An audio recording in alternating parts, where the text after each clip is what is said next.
Hello दोस्तों, तो आज के वीडियो में हम लोग बात करेंगे पशुओं को चिन्हित करने की विधियां।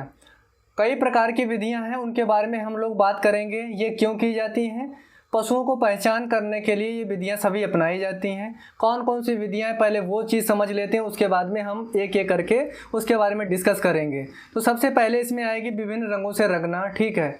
दूसरी हमारी है टीन की पत्ती या छल्ला डालकर। तीसरी हमारी है गर्म लोहे से दाग कर चिन्ह डालना।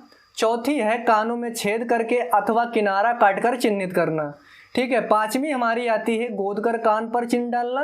और लास्ट अर्थात छठवीं है पट्टा या छल्ला पहनाना, ठीक है। ये हमारी विधियां हैं कुछ। इनमें से कौन सी इंपॉर्टेंट है, क्या इंपॉर्टेंट रहे, उसके बारे में भी हम लोग अच्छी तरीके से बात करेंगे, ठीक है।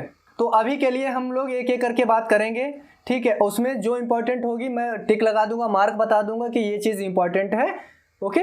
वो आप लोग अपनी नोटबुक पे या अपने दिमाग में सेट कर लेना। तो हम लोग बात करेंगे विभिन्न रंगों से रंगना, ठीक है। इसको हम एक एग्जांपल देके समझाने की कोशिश करेंगे। आप लोगों ने डेयरी फार्म देखे होंगे, उन डेयरी फार्मों पे होता क्या है, हम गाय को गर्म है या नहीं है ये चीज़ पता करने के लिए बधिया किया हुआ सांड झुंड में छोड़ देते हैं और उसके आगे हम पेंट लगा देंगे और वो जिस गाय के ऊपर प्रजनन करने की कोशिश करेगा उसके पेंट लग जाएगी। तो उससे भी हम लोग पता कर लेते हैं कि गाय हमारी हीट पीरियड में है या नहीं है, ठीक है। इससे लाभ कौन कौन से होते हैं, इससे दो प्रकार के लाभ होते हैं। एक तो लाभ ये है कि यह आसान विधि है, वह पहचान में कम समय लगता है क्योंकि ये सबसे सस्ती विधि है, ठीक है। और पहचान में भी इसमें कम समय लगता है, किसी प्रकार का समय इसमें लगता ही नहीं है, ठीक है। दूसरा ये है कि यह सस्ती विधि है क्योंकि किसी यंत्र की आवश्यकता नहीं पड़ती, किसी प्रकार की यंत्र की आवश्यकता हमको नहीं पड़ेगी, आसानी से हम ये चीज़ कर पाएंगे।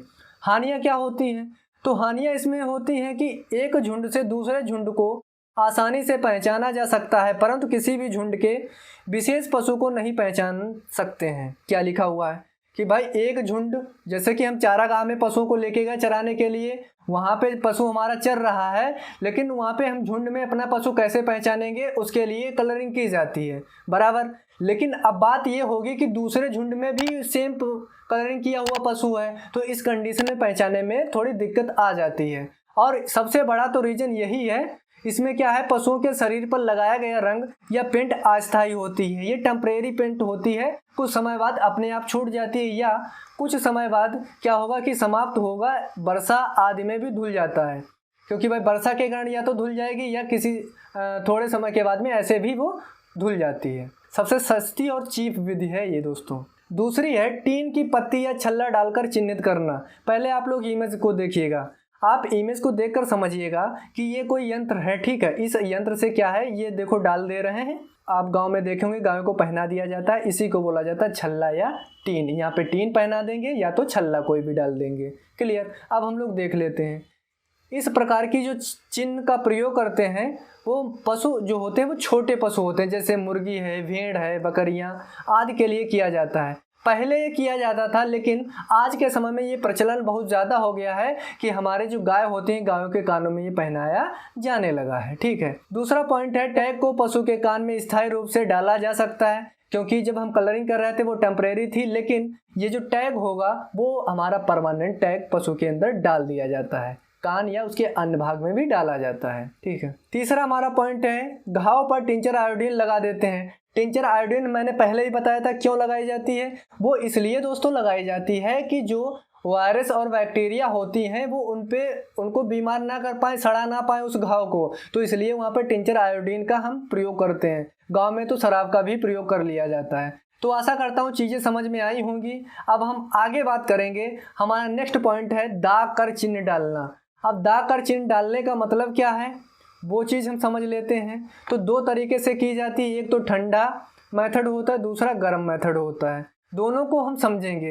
देखो ठंडे वाले में होता क्या है, इस यंत्र को पहले देखिएगा, ये यंत्र होता है, इसको अच्छी तरीके से ठंडा कर लिया जाता है। इसे ठंडा करने के बाद में ब्रांडन तेल या ब्रांडलिक्स तेल में इसे भिगोकर पशु की जांघ पर लगा दिया जाता है और वो वहाँ पे दोस्तों टैग बन जाता है, ठीक है।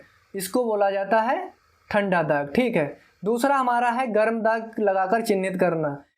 अब हम फिर इसी यंत्र को लेंगे, फिर इसी यंत्र को क्या करेंगे, खूब तेज़ी से गर्म करेंगे। कोई भी यहाँ पे नंबरिंग दे दी जाती है, जितने भी पशु जो भी आप नंबरिंग देना चाहें वो नंबरिंग यहाँ पे दे देंगे और पशु के शरीर पे लगा दिया जाएगा। तो ये गर्म होने के कारण वहाँ पे घाव बना देगा। इससे भी क्या हो जाएगा दोस्तों, पशु हमारा वहाँ पे चिन्हित हो जाएगा। तो कहने का मतलब है, आप लोगों ने गांव में देखा होगा कि हमारे गांव में होता क्या है, सांड होते हैं, उन सांडों को एक त्रिशूल गर्म करके उनके शरीर के ऊपर लगा दिया जाता है। तो वो दोस्तों हमारी गर्म ही विधि होती है। ओके, ये भी समझ में आया होगा। इसमें कुछ ज़्यादा इंपॉर्टेंट चीज़ें नहीं है, बस आपको समझना है क्या होता है। बाकी आप लोग ज़्यादा परेशान मत होइए, बस आप लोगों से इतना पूछा जाएगा किस विधि का प्रयोग किया जाता है ज़्यादा और किस विधि का कम किया जाता है, उसके बारे में हम लोग बात लास्ट में कर लेंगे। वो चीज़ अभी आप लोग मत समझिएगा। दाग कर चिन्ह डालना, अब दाग कर चिन्ह डालना इसमें क्या होगा, जैसा कि मैंने बताया था कि गर्म वाले में आप लोग देख पा रहे हैं, इसको बहुत अच्छी तरीके से गर्म कर लिया है और गर्म करने के बाद में पशु के शरीर पर लगा दिया, तो इसी को बोला जाता है गर्म दाग। ओके, अब कुछ बातें हैं जो हम लोगों को समझनी है यहाँ पे। तो गर्म लोहे में दाग का नंबर डालने की यह विधि बड़े पशु में किया जाता है, जैसे गाय है, बैल है, गधे हैं, घोड़ी हैं आदि के लिए प्रयोग की जाती है। गर्म धातु के नंबर डालते समय नीचे लिखी सावधानियां बरतनी चाहिए, क्योंकि ठंडे मेथड में बैक्टीरिया वायरस ज़्यादा प्रॉब्लम नहीं करते हैं, लेकिन गर्म मेथड में बहुत ज़्यादा किए जाते हैं। क्या क्या हमको बातें यहाँ पे ध्यान रखनी है, तो एक एक करके देख लेते हैं। छापे गए अंक का आकार 8 से 10 सेंटीमीटर से अधिक नहीं होना चाहिए, मोस्ट इंपॉर्टेंट है। यही चीज़ें पूछी जाएंगी। मैंने पहले ही बताया था कि मैं उस पर क्या कर दूंगा, टिक लगा दूंगा या गोला बना दूंगा, बस वो चीज़ याद रखनी है। दूसरा पॉइंट है, दागने वाले लोहे के कैंडल की लंबाई कम से कम 75 सेंटीमीटर अर्थात 2.5 फीट होनी चाहिए। ओके, ये इसमें कुछ खास नहीं है, बस ये बताया गया कि हैंडल की जो लंबाई हो वो 75 सेंटीमीटर होनी चाहिए। अगर फिट की बात करें तो 2.5 फीट होनी चाहिए। क्लियर।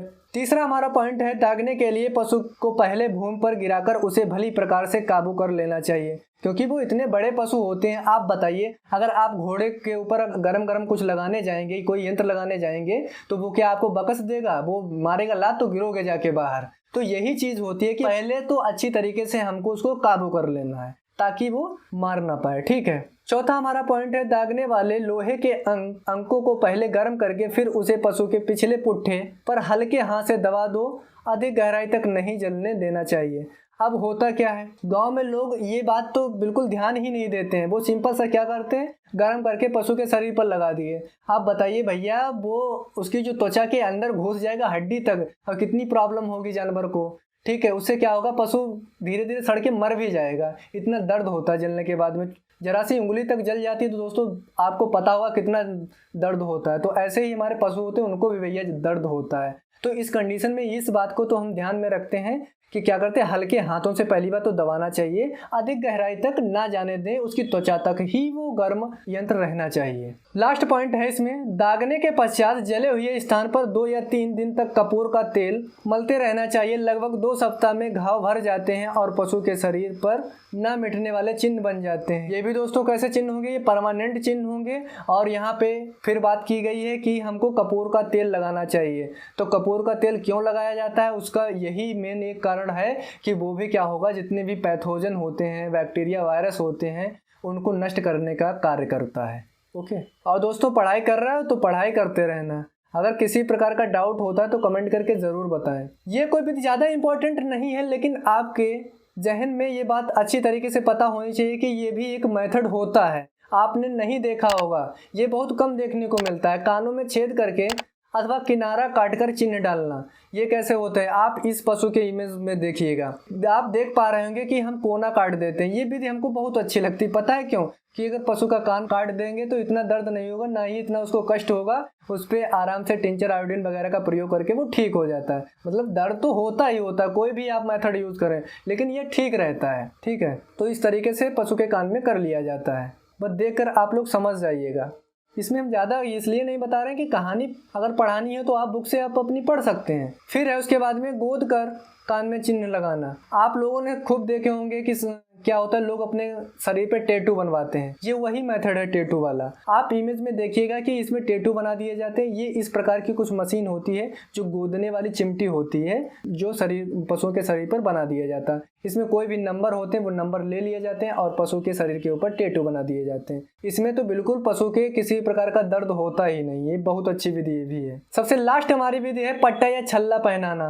पट्टा या छल्ला पहनाना, ये सबसे पहली बात तो ये है कि आपको याद रखना ये छोटे में की जाती है, छोटे पशुओं में किया जाता है, वह पक्षियों में किया जाता है। अगर कभी भी एग्जाम में आता है कि पट्टा वाला तो केस आपको पता है, छोटे पशुओं में जैसे कुत्ता बिल्ली है ना, कुत्ता बिल्ली में किया जाता है। और पक्षियों की अगर हम बात करें जैसे तोता हो गया, कबूतर हो गया, ये पक्षी हम लोग पालते हैं। आप इमेज में देखिएगा। तो इसमें क्या करते हैं, उसके शरीर में किसी प्रकार का हम लोग छल्ला डाल देते हैं, छोटा सा उसके पंजे में फंसा देते हैं छल्ला, ताकि हम अपने पक्षी को पहचान पाए। इसलिए पट्टा तो आप लोगों को खूब अच्छी तरीके से पता होगा कि कुत्तों को डाला जाता है। तो आशा करता हूँ दोस्तों चीज़ें समझ में आई होंगी। अगर किसी प्रकार का डाउट है तो कमेंट करके ज़रूर बताएं। Thank you for watching.